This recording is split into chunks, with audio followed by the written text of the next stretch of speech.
You're watching Talking Points, a focus on the political scene in Lubbock and across the South Plains. Sponsored by Capital Mortgage Services. Welcome back to the show. Here's a look at some of the political headlines from the past week. The FCC has authorized nearly $80 million in grant money for rural broadband in Texas. That's going to help customers connect to high-speed internet in more than 33,000 homes and businesses, including people in Hockley, Lamb, and Swisher counties.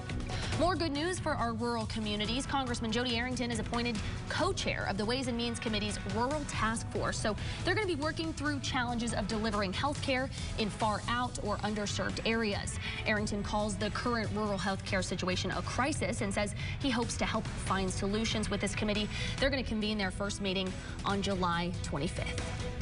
Well, speaking of health care, the new trade deal between the U.S., Mexico, and Canada, the USMCA, is under fire from Democrats in Congress over a provision they say will limit their ability to lower drug prices. Congressman Lloyd Doggett and dozens of fellow Democrats recently sent a letter to the U.S. Trade Representative asking him to strike the provision from the trade deal entirely. KMAC's Anna Warnicki reports that means President Trump has a very tough decision to make.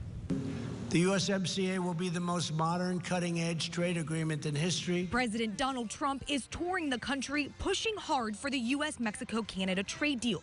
But Democrats are pushing back. Texas Democratic Congressman Lloyd Doggett says the new trade deal that replaces NAFTA will end up costing us at the drugstore. It will limit the power of Congress to do something about prescription price gouging. Doggett says one provision in the deal protects big drug companies against cheaper, generic versions of their drugs. It's all about limiting competition and protecting monopoly rights, and that's what causes these prices to go up so much. Doggett and dozens of Democrats wrote this letter to U.S. Trade Representative Robert Lighthizer last week. They say if the provision stays in the USMCA, they'll vote to kill the deal.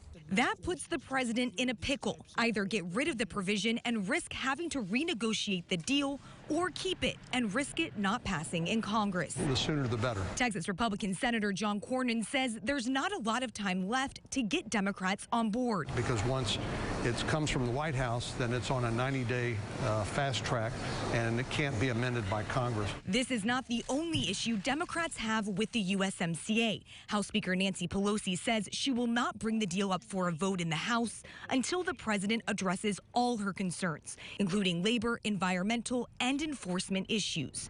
In Washington, I'm Anna Warnicki. Well, in more headlines with Gilberto Hinojosa. He is the chair of the Texas Democratic Party. Mr. Hinojosa, it's great to have you on. Thank you for having me.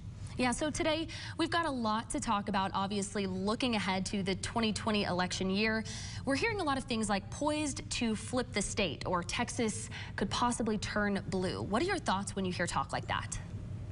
Well, we are excited about that. The Democratic National Committee has already determined that Texas is a battleground state.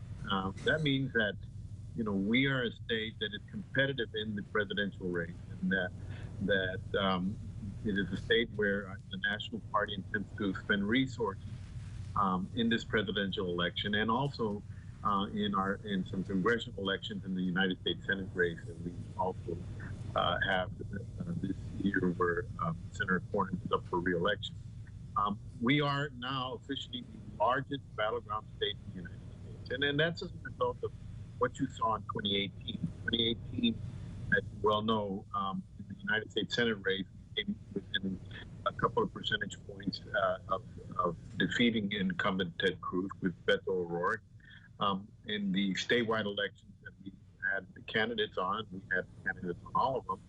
On 4 of those races, we came within 3 to 4 points. We picked up 12 seats in the Texas House. Another 13 seats, we came within 5 points.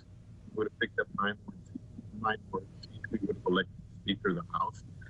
Harris County is now a deep blue county. Every single, this is the city, the 4th largest city in the country is in Harris County. And it's, I believe, the 3rd largest county in the United States.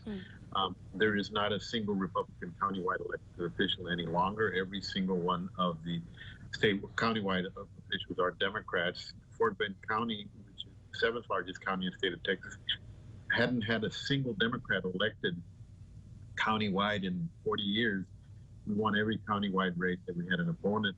we had a candidate in and took over the commissioner's court there as well.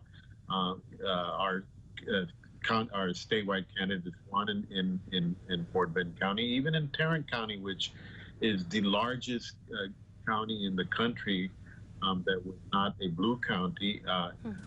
Beto O'Rourke won in Fort Bend County. We picked up another county commissioner seat, a JP race, and we came within a few points of picking up statewide seats. We picked up a state rep seat there as well. So all across the state of Texas, 2018 showed that Texas is now an extremely competitive state. We need 9 more seats to take back the House of Representatives. We're confident that we're going to be able to do that and elect a speaker in 2021. And if you look at I hate to interrupt you, but I know you mentioned Harris County there, and that is something, you know, coming up on the agenda for you guys, really, really important. In Houston, Texas going to play host to the 3rd Democratic presidential debate. If you could talk a little bit about, I know the chair of the DNC said as the nation's most diverse city, Houston was the perfect place for that debate. You're talking about how important that county is, and particularly. I'm sure this is a lot of responsibility for the state party hosting a debate like this. Well, we were in constant contact with Tom Pettis and the Democratic National Committee. We had been advocating from the very beginning to have the early debates in Harris County or in the state of Texas. They picked Harris County, obviously, because it is the largest county in the state and the most diverse county in the United States, and now a deep blue county. As you know, we were on the short list for the Democratic National Convention. I think we came in 2nd place. And I think the National Party felt that it was important to show that they considered Texas a battleground state, and that's why they decided to have the 3rd debate in Harris County. And this is going to be a different debate than what you've seen in the first debate and what you'll see in the 2nd debate. You'll only be down to maybe 8 to 10 candidates at that point, and it'll probably only be one day, and it'll be the first real debate where America will get a chance to see the people who will be the person that will be the Democratic nominee in that debate, and on a much smaller scale in terms of the total number of people competing. So it's an extremely important debate, and we're very proud to host it here in Harris County. Now, I have to ask you, last week we sat down with the chair of the Republican Party of the state. He made the comment that they've only moved a little to the right, while your party has moved dramatically to the left. What do you have to say in response to that? Well, that's what they like to say because they don't have any other way. They can't debate us on the issues because they're always on the wrong side of what people want in the state. Our candidates are advocating the same positions that the candidates in 2018 advocated, which is a healthcare system that provides healthcare for Americans, affordable healthcare, and a healthcare system that covers pre-existing conditions. This is something that all across the board Democrats are supporting. That is not a far left position. That's a position that most Texans support. A great majority of Texans support. We're advocating a quality public education for all our citizens, ensuring that Texans have the ability to send their children to college. And so we would like to make sure that we have affordable college education for all our citizens in this state. We want to make sure that we have a minimum wage that's a livable wage. That's not necessarily, under anybody's analysis, a left-wing position. When you have a $7.25 minimum wage in this country that has been in effect, for 8 or 10 years, there's no one that can live on $7.25 an hour. 2 parents can live on $7.25 an hour.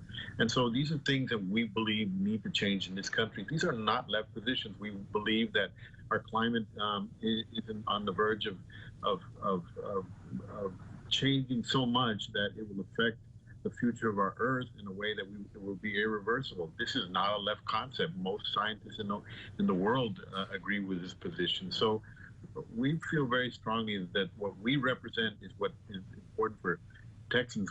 On the other hand, if you look at the positions that the Republican Party has taken in this state, they are far, far away from where Texans believe in. They are for destroying the Affordable Care Act. The United States Senator, Mr. Cornyn, was the poster child for eliminating the Affordable Care Act and eliminating pre-existing conditions. This is not something that Texans support. Yeah, there's every single so many issues here. I know that for a lot of Texans, maybe falling somewhere in the middle, there's a lot to look into. If somebody wants to learn more about what your party is about, the positions you guys are taking, especially as we head closer to 2020, where can somebody find more information? Well, go on our website, texasdemocrats.org. It has our platform, the Texas Democratic Party platform, and it has all our representatives on the executive committee and every chair of every county of the state of Texas in there as well. You call information, ask for the Texas Democratic Party in Austin, Texas, and you will get with one of our representatives, and they will give you all the information that they may need. And, you know, enlist with your county party. Lubbock County has one of the strongest Democratic organizations in the state of Texas. They've been building over time, and I think they are a group of people that are at the forefront of new election techniques that will help ensure that we elect Democrats in the panhandle of the great state of Texas.